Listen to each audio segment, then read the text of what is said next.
Kareem, what do you do for a living? I would call myself a motivational speaker, the voice of Chronic Magazine. I know in Texas this is not a legal job or whatever, but my passion was being a part of the education of the medicinal purposes of this healer. Learning about the B17 plants, the fact that your citizens of Texas would have a different option. Nowhere in the Bible did it say if you get hit with cancer, you gotta be rich. This MD Anderson and all of this out here is set up where you come and take your cancer shots. I think it's $10,000 a pop. So if you're in our town, you don't have to cut your breasts off. If you don't want to smoke, they got some oil so cold, put it on your hand and sit down. Heal. So my job is to let the kids know that it's something where they've turned into recreational, but if it's not done right, then it becomes a different process. But I, as a father, I let my children know that smoking is inappropriate, drinking is inappropriate, focus on life until you're 18-year-old and able to make the decision yourself. Okay. Go ahead. Okay.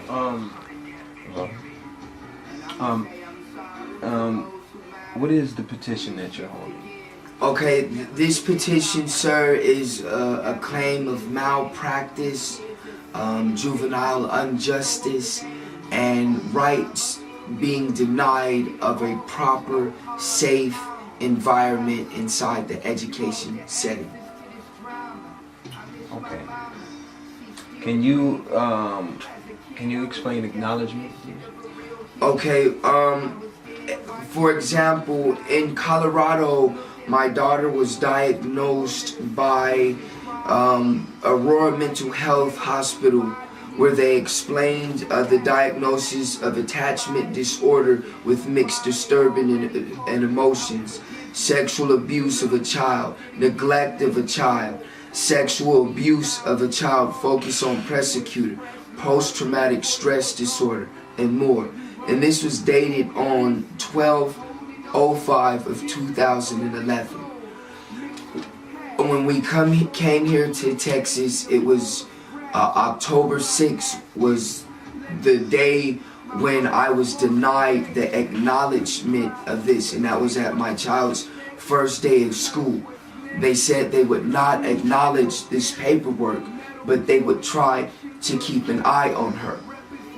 A few days later, matter of fact, right before Thanksgiving, her and another child cornered a kid and convinced them that she was going to be a lesbian because she was playing with a soccer ball. They called me and said, Kareem, we can't have this stuff. We're giving your daughter a chance to be at this school. We need her to be accountable. I tried my best to explain it and work with it. But if they would have acknowledged her plan, I don't think she would have seen any of these situations, even from back at that classroom setting. Okay, thank you. Yes, sir. Can you explain what happened at Conley Elementary and Jannard Gross Elementary? Okay, I gave the one incident from Conley Elementary, but Jannard Gross is, they are claiming that there is nothing inappropriate going on about Nevaeh. They said that she doesn't have no issues at all. We were called up there for a parent-teacher conference where we were instructed that my child had threatened somebody to break their arm, was talking about sexually inappropriate private parts, was talking about riding somebody up and down on a seesaw. And all of these issues, this is not my handwriting, by the way. Mr. Garcia is the writer of this. And he states that Nevaeh needs to be supervised in the playground, when and around other students, and in the classroom. In addition to the sexual desires expressed an interest in alcohol, and student talked about self-destructive behavior, poking herself and banging her head against the wall. So if you're able to produce this in front of the parent, why, when CPS or other authorities go up there and ask you what is going on at the school, you deny it and hold back this information? This sexual misconduct makes me believe there may be some possible abuse going on at this school, and I would like them investigated as well. Okay, thank you. Yes, sir. Miriam, could you please explain to me what happened at when you went to the CPS office at 6300 Chimney Rock Road? Yes, sir. A few hours prior, I was advised by a CPS supervisor, which was my understanding, to take my child there, drop her off, run out of the building as if had stole something in a sense, and leave her there. And this would open up an investigation so we could get her the help she needed. I agreed, went and did that. A day later, I come back, this lady comes downstairs, and I'm assuming she was some high-ranking professional because I told them about the evidence I was bringing over, such as the mental health diagnosis. She looked at this piece of paper, she read it over, threw it down on the table. Ain't nothing wrong with that kid. You let her go do whatever she wants to do. She want to swim, let her swim. She want to play, let her play. No supervision, no nothing. She is a normal kid. I said, ma'am, but what about everything she's been through? She said, do you understand what I'm telling you? And I said, okay, yes, ma'am. At that time, we agreed for Nevaeh to go out to my girlfriend's family's house over the summertime. 23 days later, Nevaeh and her 9-year-old niece partaked in Nevaeh's 11th sexual incident. She had 10 prior incidents in Colorado, which are listed in this diagnosis report. But because she was 10 years old, there was no evidence on her, so they dealt with her differently. These are her words, which will be entered into evidence as well. And that is what happened at the office. So consequently, due to her misdiagnosing Nevaeh and allowing her to be placed back in school and other environments, everything that has happened from that date now forward is a result of that. Okay, thank you. Yes, sir. Why was Nevaeh placed in West Oaks Hospital on November 8th, 2013? Okay, that day, I don't know, I would consider it a manipulation from my child, where she says, I'm ready to talk. I want to go, I want to get it done, I don't want to deal with these issues no more. I'm ready to stand up and be accountable for this. So we went out to either lunch or dinner and decided that if she goes in and tells them the truth this time, because she admitted to lying 2 times prior, that this time she was going to give them the real story and we were really going to get this dealt with.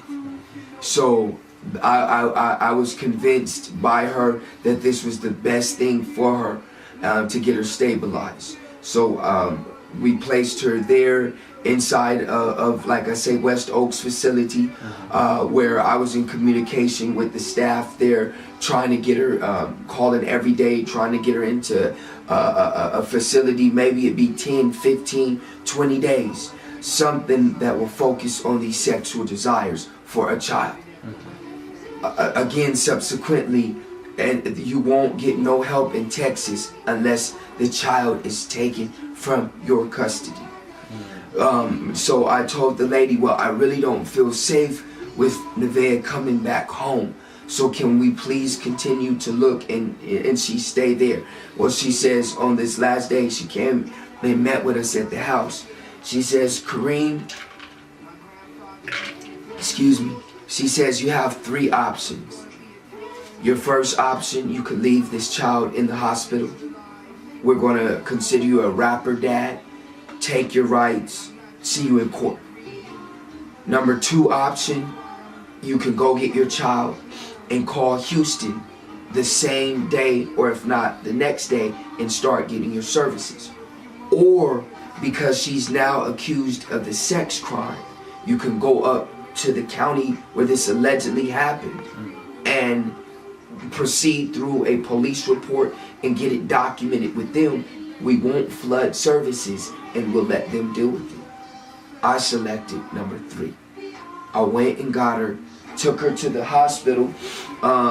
My case number is 1311/0495, and it was filed with Deputy York.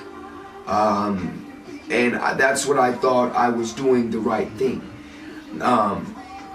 And from there, it transpired because my girlfriend's family knew that CPS works with malice and didn't want to see, even after the sexual assault, didn't want to see Nevaeh placed in a bad environment. Right. So it was hard for the officers in that family to work with him, but we're still trying to figure out a way for Nevaeh to stand up and say, I've done this. So that is my complaint of what happened at the 6300. Okay, what is your goal? My goal is to get my beautiful children back. They were taken from me today and placed into an environment where I'm not going to be able to make sure little Navy Beans wakes up and goes to the bathroom, that we work on spelling, that Nevaeh won't be a part of our household. Like, she gets paid. Her job inside the house is helping out. She loves laundry. She loves cleaning. She's the most helpful child in the world. But when the thoughts of these bad desires come up, she loses focus, and it's hard for me to connect.